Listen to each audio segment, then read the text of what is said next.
Hello friends, welcome to I exam B. I am Sushil Ragade, ex manager Reserve Bank of India. RBI grade B की अगर आप तैयारी कर रहे हैं पिछले कुछ सालों से या आगे करने वाले हैं तो आपने कहीं पढ़ा होगा या सुना होगा कि ईएसआई का जो पेपर होता है आरबीआई में वो थोड़ा सा टफ होता है। तो यहाँ पर हम बात करेंगे ईएसआई का जो 2024 का पेपर हुआ है डिस्क्रिप्टिव का, उसके बारे में हम यहाँ पे डिस्कस करेंगे। और मैं आपको एक्चुअल जो पेपर हुआ था वो दिखा दूंगा और आपको मैं ये भी दिखा दूंगा यहाँ पे कि ये ईजीएस्ट पेपर था कि आप अभी भी इसको अटेम्प्ट कर सकते हैं, क्योंकि काफ़ी जनरलाइज टाइप का पेपर था। एक क्वेश्चन था उसमें जो बहुत टेक्निकल टाइप का था। टेक्निकल यानी कि अगर आपने कुछ उसके बारे में एग्जैक्टली पढ़ा नहीं है या याद रखने का ट्राई नहीं किया तो आप लिख नहीं सकते। लेकिन अगर आप मेरे स्टूडेंट होते तो आप मुझे बताइए, वो मैंने क्लास में पढ़ाया भी था और हमने एक 10 मिनट का एक्सरसाइज करके वो रट्टा भी लगाया था। मैं तो पहले बोला था कि कैसे इसको मगअप करना है। अगर आप में से कोई उस टाइम मेरे क्लास में थे या अभी भी थे, मैं इस टाइप की एक्सरसाइज कुछ 10-15 क्वेश्चन के लिए करता हूँ जहाँ पर हम एग्जैक्टली वर्ड टू वर्ड कैसे याद करते हैं वो भी मैं क्लास में यहाँ पे सिखाता हूँ। और इससे हमें अगले आने वाले यानी कि इस साल का जो एग्ज़ाम होगा उसके लिए क्या लेसन लेना है वो भी हम यहाँ पे देखेंगे। तो चलो वीडियो स्टार्ट करते हैं। तो ये देखो, ये पेपर है जिसके मैं बारे में बात कर रहा हूँ। और ये जो क्वेश्चन थे, discuss the priorities highlighted in the union budget 24-25।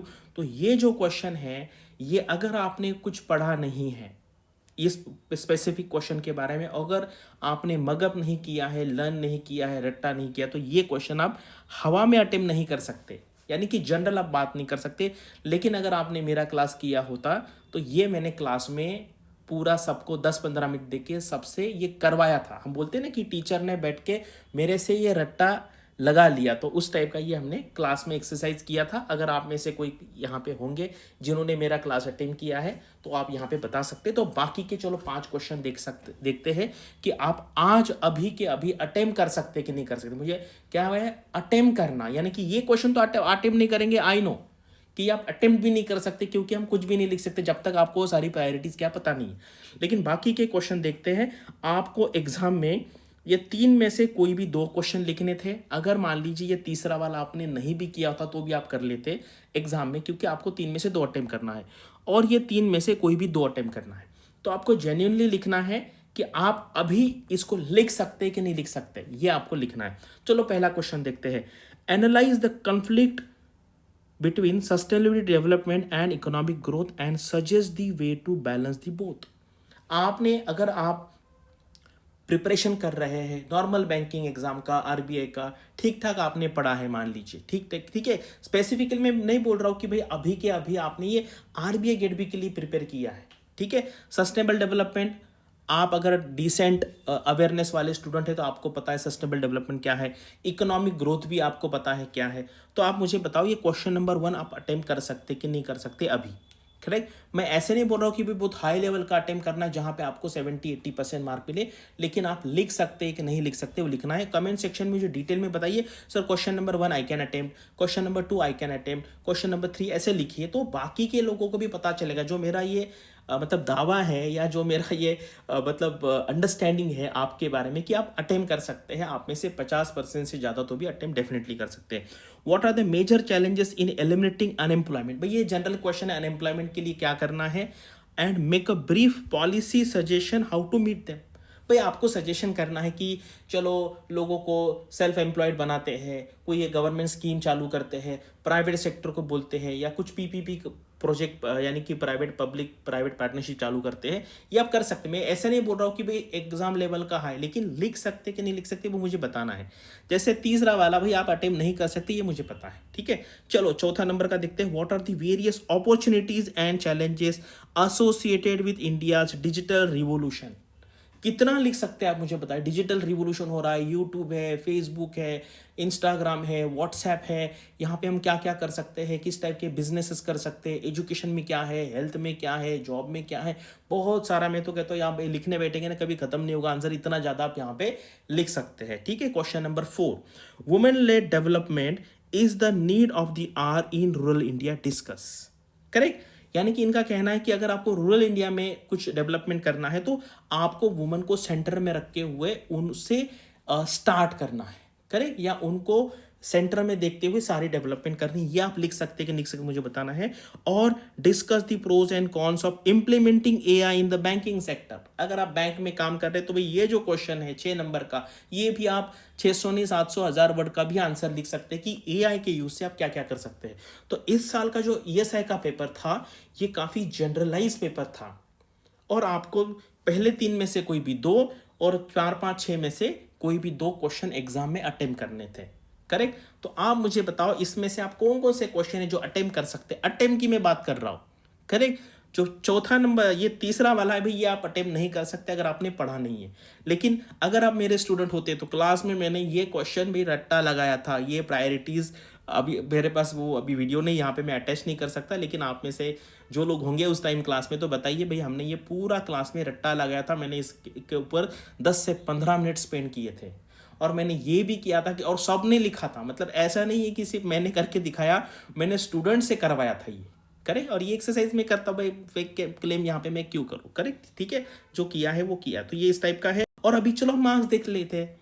आप अगर कहेंगे कि नहीं सर भाई आप तो इजी बोलेंगे, आपको तो क्या है भाई, हमें तो नहीं आता है। ठीक है, मैं सबकी बात नहीं कर रहा हूँ। मैं मोर देन 50% स्टूडेंट भी अगर लिखते हैं कि सर मैं अटेम्प्ट कर सकता हूँ तो मेरा ये पर्पस सफल हो जाएगा। तो यहाँ पे देखो ये जो वाला कॉलम है, ये तीसरा वाला कॉलम रोल नंबर है, ईएसआई ऑब्जेक्टिव है, ईएस का डिस्क्रिप्टिव है। तो यहाँ पे देखो 30 के ऊपर यानी कि 60%, 30 एंड अबव, तो 60% मार्क। अभी जो मार्किंग का पैटर्न चल रहा है आरबीआई में, करेक्ट, कभी कभी लीनियर मार्किंग होती है, कभी कभी टफ मार्किंग होती है। तो इस टाइम इंटरव्यू का मार्किंग टफ हुआ है। अदरवाइज पहले तो भाई 74 73 71 बहुत लोगों को मिलते थे, अभी ऐसा नहीं है। अभी टॉपर ही 65 का है, तो उसको लीनियंट मार्किंग या हार्ड मार्किंग कहते हैं। तो यहाँ पर जो अभी प्रेजेंटली जो मार्किंग सिस्टम चल रहा है वो थोड़ा सा डिफिकल्ट टाइप का है, टफ टाइप का है। तो यहाँ पर हम देखेंगे ईएसआई डिस्क्रिप्टिव में 60 एंड अबव % कितने लोगों को मिले। तो यहाँ पे मैंने 1 2 3 4 ऐसे लिखा है। ठीक है, अभी आप कहेंगे कि भाई ये तो टॉपर को मिले हैं, हम एंड में भी देखते हैं। जैसे टॉपर को 36 है, सेकंड को 36 है, पहले 5 जो लोग हैं भाई इनको सब 30 एंड अबव है। ठीक है, 31 भी, किसी को 34 भी। तो अभी हम आगे भी देखते हैं कि बाकी जो बॉटम वाले हैं उनको कितने मिले। तो ये देख लिया आपने, उसके बाद ये बाकी दो देख लिया, और ये देखो यानी कि ये जो बॉटम के भी 10 है भाई उनको भी 30+ है। यानी कि ईएसआई का जो पेपर था इस टाइम का वो काफ़ी, मतलब as compare to other paper easy paper था। और आप पेपर देख लीजिए, मैं ऐसे नहीं बोल रहा हूँ कि सिर्फ मार्क्स से आप इसका कंक्लूजन निकालिए, आप पेपर भी देख लीजिए। अभी अगले साल के लिए क्या करना है वो देखिए आप। चलिए, अभी अगर आपको हमारा बैच चालू करना है, जैसे मैंने आपको कहा कि भाई कैसे रट्टा लगाना है, कैसे याद रखना है, कैसे मगअप करना है, कैसे लर्न करना है, तो वो मैं क्लास में सिखाता हूँ और वो बच्चे करते भी हैं। अगर आप में से कोई हो तो आप कमेंट सेक्शन में लिख सकते हैं। तो अभी आपको क्या करना है, अभी अगर आप 2025 के लिए प्रिपेयर कर रहे हैं तो भाई सबसे पहले तो पहला काम है भाई ये ईएसआई का डर मन से निकाल देना है। मैंने आपको एक्चुअल क्वेश्चन कैसे आते हैं एग्जाम में दिखा दिए हैं, और मुझे पता है आप अभी अटेम्प्ट कर सकते हैं। और जब आप पढ़ाई करेंगे तो भाई और भी अच्छे तरीके से अटेम्प्ट करेंगे। करेक्ट? तो इसके लिए सबसे पहले क्या है भी, आपको कोई ना कोई कोचिंग इंस्टीट्यूट ज्वाइन करना है।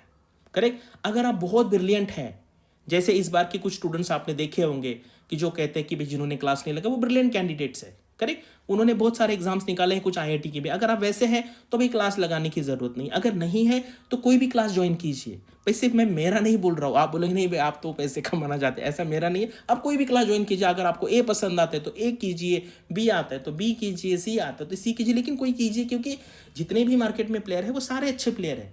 आपको एक डायरेक्शन देंगे, अदरवाइज आप भटकते रहेंगे। तो किसी का भी कोचिंग इंस्टीट्यूट ज्वाइन कीजिए। पहला काम मैंने कहा कि ईएसआई का डर निकालिए। सेकंड, कोई भी कोचिंग इंस्टीट्यूट ज्वाइन कीजिए अगर आप खुद को उतना ब्रिलियंट नहीं समझते हैं तो। और तीसरा ये है कि रेगुलरली आपको जैसे मैंने कहा कि भाई आरबीआई का एनुअल रिपोर्ट है, उसके बाद ये इकोनॉमिक सर्वे है, बजट है, उसके बाद आरबीआई के कुछ रिपोर्ट्स है जैसे फाइनेंशियल स्टेबिलिटी रिपोर्ट है, मॉनेटरी पॉलिसी रिपोर्ट है, report on currency and finance है, कुछ इंटरनेशनल से 10 टाइप के रिपोर्ट्स है, वो आपको पढ़ने हैं। सारे के सारे नहीं पढ़ने हैं, आपको उसकी समरी देखनी है। अगर आप कोई कोचिंग इंस्टीट्यूट ज्वाइन करेंगे तो वो आपको उसकी समरी भी दे देंगे, एमसीक्यू भी दे देंगे, हम भी प्रोवाइड करते हैं। ठीक है? और ये सबसे मेन यहाँ पे पॉइंट है ना, पहला नंबर वाला जो मैंने कहा है, डर निकालना। अदरवाइज लोग डर में यहाँ पे है कि यार मुझे नहीं आएगा, ये नहीं आएगा। अगर आपको ठीक ठाक से टाइपिंग आती है, कुछ नहीं 20 या 25 वर्ड्स पर मिनट की स्पीड चाहिए, और मुझे लगता है वो आप सबकी है। प्रॉब्लम कंटेंट का है, प्रॉब्लम यहाँ पे स्पीड का नहीं है। अगर आपके पास कंटेंट है तो आप वहाँ पे खाली बैठेंगे, दिमाग में कंटेंट तो आप टाइप करेंगे। ठीक है। तो ये सारी बात फॉलो करना, और कोई भी एक न्यूज़पेपर पकड़ लेना और उसका जो एडिटोरियल है हर दिन 15 से 20 मिनट पढ़ लेना। कितना? 15 से 20 मिनट पढ़ लेना, 20 मिनट्स। तो उससे क्या होगा, आपको कंटेंट के बारे में भी पता चलेगा और किस तरीके से वो जो ऑथर है, जो राइटर है, वो लिख रहा है, आपको आदत होगी उसकी। करेक्ट। तो ये जो है ना, कि कोई लैंग्वेज सीखना या कुछ भी सीखना, ये सस्टेन्ड एफर्ट्स आप करेंगे तभी सीखते हैं। ऐसा नहीं कि 2-3 दिन बैठ गया और सीख लिया। अगर आप ये कंटिन्यूसली 50-100 दिन करेंगे तो आपको वो एक आदत पड़ जाएगी पढ़ने की, लिखने की, किस तरीके से सेंटेंस कंस्ट्रक्ट करना है। तो मैं फिर से यहाँ पे पूछता हूँ कि जो 6 क्वेश्चन मैंने दिए थे, आप कमेंट सेक्शन में बताइए कि आप कुछ ना कुछ उसमें ऊपर अटेम्प्ट कर सकते हैं, तब बाकी लोगों को भी पता चलेगा कि उनका क्या यहाँ पे स्टेट। तो इसी तरीके से अगर आपको लगता है कि मैं फाइनेंस के पेपर का भी एनालिसिस करूँ तो वो मैं करूँगा, कमेंट सेक्शन में लिखना। Thanks for watching this video and all the best for your studies and upcoming examinations.